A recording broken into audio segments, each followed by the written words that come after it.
کم یو انسان چې دا ذکر په کثرت سره کوي نو رب العالمین به هغه ته د غیب نه روزي ورکوي، بلکې هغه انسان ذمہدار وي د دې ذکر کوونکی، رب العالمین به هغه ته ښه ډېره غله ورکوي، یعنی د هغه نفع به ډېره زیاته کیږي.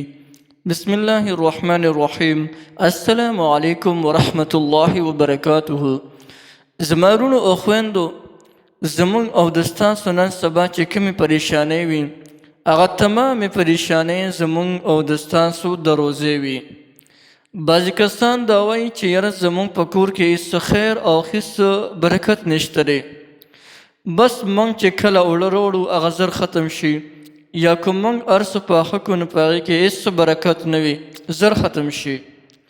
زمونږ روزي ډېره زیاته لنډه او تنګه ده. که کوم یو انسان د یا رزاق وظیفې ذکر کوي، رب العالمین به د دې انسان روزي داسې پراخه کړي چې د ده په وهم او ګمان کې به هم نه تېرېږي، داسې به له رب العالمین پراخه کړي.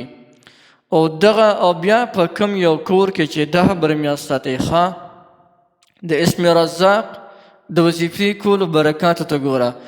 که دا یا رزاق وظیفه په یو کور کې کیږي چې هر یو کور وي، نو رب العالمین به هغه کور ته د څلور واړو طرفونه، یعنی د هر یو طرف نه به ورته رب العالمین خیر او برکات راولي. کم ځای کې چې یا رزاق وظیفه کیږي. او که یو انسان وایي چې زما پټی دی ښه کرونده وکړي، ښه ډېر فصل دی وکړي، ښه ډېره نفع او پیدر ماته د خپل پټي نه ورسي او زما د غلې نه دې ماته ورسي، نو هغه چې کله خپل پټي ته لاړ شي نو په خپل پټي کې دی ډېر کرته دی یا رزاق ذکر کوي، ښه ډېر دی کوي، کم از کم چې یو ګنټه دی وله ورکوي.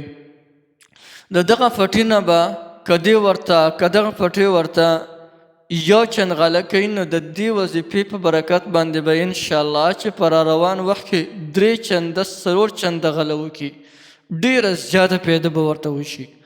لیکن دا وظیفه به روزانه کوي، پابندۍ سره به کوي. دې نه علاوه کوم یو انسان چې یا رزاق وظیفه د خپل کور نه علاوه په بل ځای کې کوي، نو په دغه انسان باندې به چېرته کې لوږه نه راځي. کله چې ده ته د خوراک حاجت پیښ شي، رب العالمین به ورته د غیبو نه اسباب برابر کړي، او رب العالمین به ده ته د غیبو نه د خوراک اسباب برابر کړي او دله به یې ورکړي. یا رزاق وظیفه دا ډېره زبردسته وظیفه ده. د دې وظیفې د کولو طریقه خو اسانه ده. که یو انسان خپله وظیفه جوړوي نو ډېره زیاته اسانه ده. که یو انسان داسې وایي یا رزاق یا رزاق یا رزاق، نو ډېره زیاته اسانه ده. د ماسخوتن د منځه نه پس به یو ټیم والا مقرر کړي، خو د ماسخوتن د منځه نه پس چې په یو ځان له ځای کې کښېنئ نو ډېره ښه خبره ده. د دې وظیفې په دوران کې خبرې مه کوئ. د ټولو اول 3 پېرې درود ابراهیمي، یعنی هغه درود شریف چې کوم موږ په دې منځه کې وایو هغه به ووایئ. بیا 15 رکعته یا رزاق وظیفه وکړئ په یو کور کې، چې هر یو کور کې کوم یو کور کې تاسو غواړئ چې دې کې د رزق پراخه شي، په هغه کور کې کوئ 15 رکعته. او بیا د هغې نه پس 3 کرته درود ابراهیمي، یعنی هغه درود شریف چې کوم موږ په دې منځه کې وایو. انشاءالله چې په ډېر لږ ورځو کې به ستاسو روزي رب العالمین ډېره زیاته پراخه او ډېره زیاته وسیعه کړي. نو تعداد همدغه تعداد دی چې دا کوم درته ما وښولو، دا وظیفه تر د هغه وخته پورې کوئ چې تر څو پورې د ستاسو روزي پراخه شوې نه وي.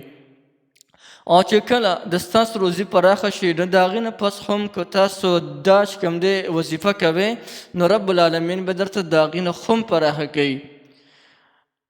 نو ډېره ښکلې زبردسته او ډېره زیاته مزېداره وظیفه ده. نو هر سړی یې کولی شي او هر څوک د دې نه پیدا اخیستلی شي.